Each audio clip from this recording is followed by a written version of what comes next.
दोस्तों, किसी शहर में एक हिंदू पंडित रहता था जो अपनी जहालत की वजह से लोगों में बहुत मकबूल और मशहूर था।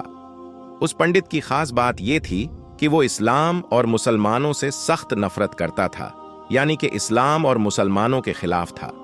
और अक्सर वो मुसलमानों के खिलाफ बेहुदा सवालात निकालता और लोगों को चैलेंज करता था और कहता कि मेरे इन सवालात के जवाब दे दो, मैं इस्लाम को कबूल कर लूंगा, मैं मुसलमान हो जाऊंगा।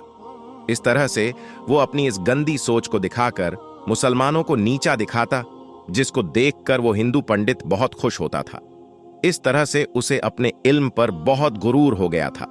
फिर एक बार उस हिंदू पंडित ने 3 सवाल बनाए और मुसलमानों को चैलेंज कर दिया कि अगर कोई मेरे इन 3 सवालों के जवाब दे देता है तो मैं इस्लाम कबूल कर लूंगा। दोस्तों, वो सवाल कुछ इस तरह के थे कि जिनका जवाब बड़े आलिमों के पास भी मौजूद नहीं था। और इस तरह से उस हिंदू पंडित का डंका एक बार फिर से जोर पकड़ गया। उस हिंदू पंडित के वो 3 सवाल कुछ इस तरह के थे। उसका पहला सवाल तो ये था कि जब आज तक किसी ने अल्लाह को देखा नहीं है तो फिर तुम लोग पहले कलमे में अल्लाह के एक होने की गवाही कैसे देते हो, और तुम ऐसा क्यों कहते हो कि अल्लाह के सिवा कोई माबूद नहीं है। उसका दूसरा सवाल ये था कि जब हर चीज पर अल्लाह कादिर है तो दुनिया में जो कुछ भी होता है वो अल्लाह की मर्जी से होता है, तो फिर दुनिया में किसी बुरी बात के लिए इंसान कसूरवार क्यों कहलाएगा। और उस हिंदू पंडित का तीसरा सवाल यह था कि तुम कहते हो कि शैतान आग से बना है, वहीं दूसरी तरफ अल्लाह ताला कहता है कि कल कयामत के दिन शैतान को जहन्नम की आग में डाला जाएगा। तो जब शैतान खुद आग से बना है तो उस आग में शैतान का क्या बिगड़ेगा भला, आग पर आग का क्या असर होगा। ये 3 सवाल उस हिंदू पंडित ने मुसलमानों के सामने पेश किए, लेकिन कोई भी उसके इन सवालों के जवाब नहीं दे सका। इस तरह से करते करते कुछ दिन गुजर गए। एक दिन वो हिंदू पंडित किसी काम से अपने घर से बाहर निकला। अभी वो कुछ दूर गया ही था कि उसका गुजर एक दरवेश के पास से हुआ, जो कि जमीन पर बैठा हुआ मिट्टी के बड़े बड़े गोले बना रहा था। जैसे ही वो हिंदू पंडित उसके पास से गुजर रहा था तो फकीर ने उसको आवाज दी और अपने पास आने को कहा। वो पंडित उस दरवेश फकीर के पास चला आया। दरवेश ने कहा कि हमने सुना है कि तुम्हारे कुछ सवाल है जिनका आज तक कोई भी जवाब नहीं दे पाया। जरा मुझे भी तुम्हारे वो सवालात बताओ, शायद मैं उनका कुछ जवाब दे दूं। तो ये सुनकर वो हिंदू पंडित बड़े तकब्बुर के साथ मुस्कुराया और कहने लगा कि जब मेरे सवालों के जवाब बड़े बड़े औलामा नहीं दे पाए तो तुम फकीर के पास क्या इल्म होगा। ये सुनकर वो बुजुर्ग फकीर भी मुस्कुरा दिया और कहने लगा कि तुम अपने सवालात तो बयान करो। तो अब एक एक करके उस हिंदू पंडित ने अपने सवालात दोहराने शुरू कर दिए। वो हिंदू पंडित कहने लगा, मेरा पहला सवाल तो ये है कि जब आज तक किसी ने अल्लाह को देखा नहीं है तो फिर तुम लोग पहले कलमे में अल्लाह के एक होने की गवाही कैसे देते हो। फिर तुम ये भी कहते हो कि अल्लाह के सिवा कोई माबूद नहीं है।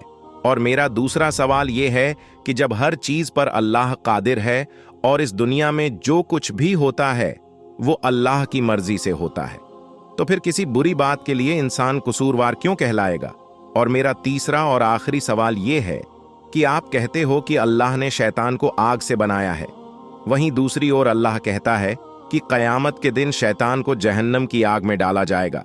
अब शैतान खुद आग से बना है तो उसका उस आग में क्या बिगड़ेगा, आग का आग पर क्या असर होगा।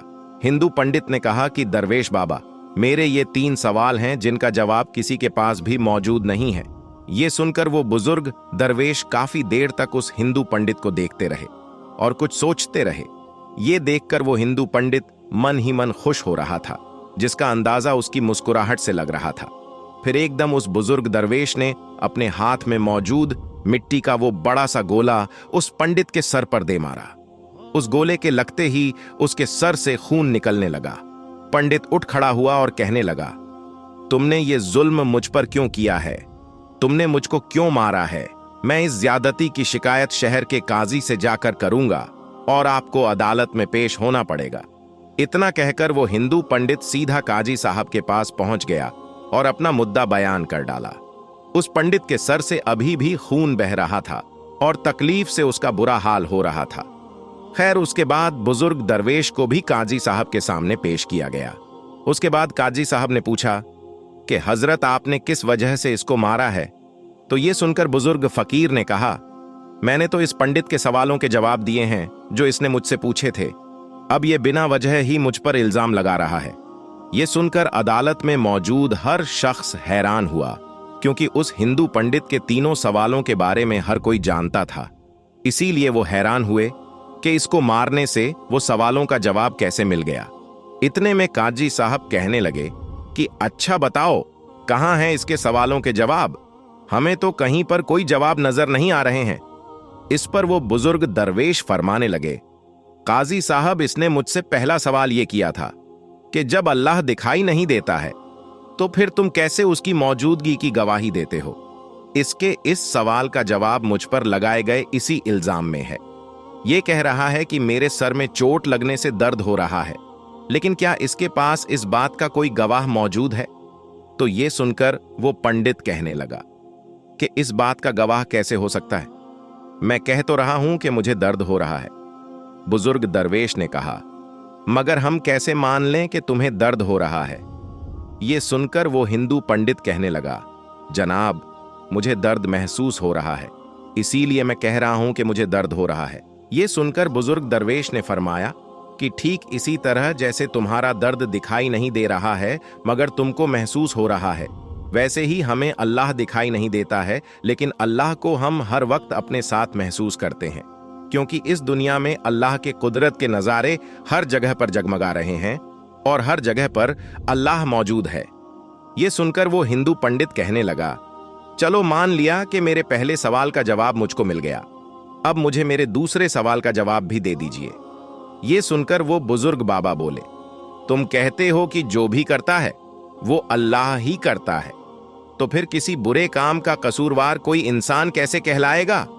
अब तुम्हारे इस सवाल का जवाब भी इसी इल्जाम में मौजूद है जो तुमने मुझ पर लगाया है। जब सब अल्लाह ने किया है तो फिर इसमें मेरा क्या कसूर है? तुमने मुझ पर इल्जाम क्यों लगाया है? अब उसके दूसरे सवाल का जवाब भी उसके सामने था। यह सुनकर वो हिंदू पंडित कहने लगा, अच्छा चलो मान लिया कि मुझे मेरे दूसरे सवाल का जवाब भी मिल गया, लेकिन क्या आपके पास मेरे तीसरे सवाल का जवाब मौजूद है? वो बुजुर्ग दरवेश कहने लगे, तुम्हारा तीसरा सवाल यह है कि शैतान आग से बना है और अल्लाह कहता है कि कयामत के दिन शैतान को आग में डाला जाएगा, तो उस आग में शैतान का क्या बिगड़ेगा? आग का आग पर क्या असर होगा? अब तुम ये बताओ कि तुम किस चीज से बने हो? वो हिंदू पंडित कहने लगा, मैं मिट्टी से बना हूं। तो ये सुनकर बुजुर्ग दरवेश पूछने लगा कि वो गोला जो मैंने तुम्हारे सर पर मारा था वो किस चीज से बना था? तो पंडित कहने लगा, वो भी मिट्टी का बना हुआ था। इस पर बुजुर्ग ने कहा, बिल्कुल ठीक, जैसे तुम मिट्टी से बने हो और वो गोला भी मिट्टी से बना था जिससे तुम्हारा सर फट गया है। अब अगर तुम ये कहते हो कि शैतान आग से बना है और कयामत के दिन जब उसको जहन्नम की आग में डाला जाएगा तो उस आग का शैतान पर क्या असर होगा, तो इस तरह से तुम्हें भी मिट्टी के गोले से कुछ नहीं होना चाहिए था, लेकिन तुम्हारा तो सर जख्मी हो गया। बिल्कुल ऐसे ही कयामत के दिन दोजख की आग शैतान को जलाकर राख कर देगी, शैतान को तड़पा कर रख देगी।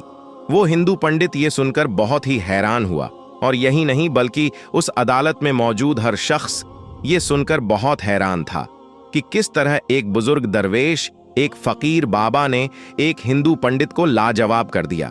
उसके बाद वो हिंदू पंडित वहीं अदालत में कलमा पढ़कर मुसलमान हो गया। प्यारे दोस्तों, बेशक अल्लाह ताला बहुत करीम है, जिसको चाहे जहां पर चाहे हिदायत दे दे। अल्लाह जब चाहे किसी को बख्श दे। अल्लाह हर चीज पर कादिर है। इन्नल्लाह अला कुल्ली शैइन कदीर। प्यारे दोस्तों, हमारे नबी हजरत मोहम्मद मुस्तफ़ा सल्लल्लाहु अलैहि वसल्लम की तालीमात भी हमें यही सिखाती है कि दूसरों के खुदाओं को बुरा भला मत कहो और अपने दुश्मन से भी अच्छी तरह से पेश आओ, और अपने दुश्मन को कभी धोखा मत देना। अपने पड़ोसियों को, चाहे वो किसी भी मजहब से ताल्लुक रखता हो, उनसे अच्छे से पेश आना, उसे भूखा सोने मत देना। और यही हुस्न अखलाक, यही तालीमात गैरों को अपनी तरफ माइल करती है और आपके सच्चे ईमान वाले होने का सबूत देती है। तो प्यारे दोस्तों, उम्मीद करते हैं कि आपको आज का ये वीडियो पसंद आया होगा। इस वीडियो को हर बार की तरह आप शेयर कर दीजिए। हम मिलेंगे आपको अगली वीडियो में, तब तक के लिए अल्लाह हाफिज।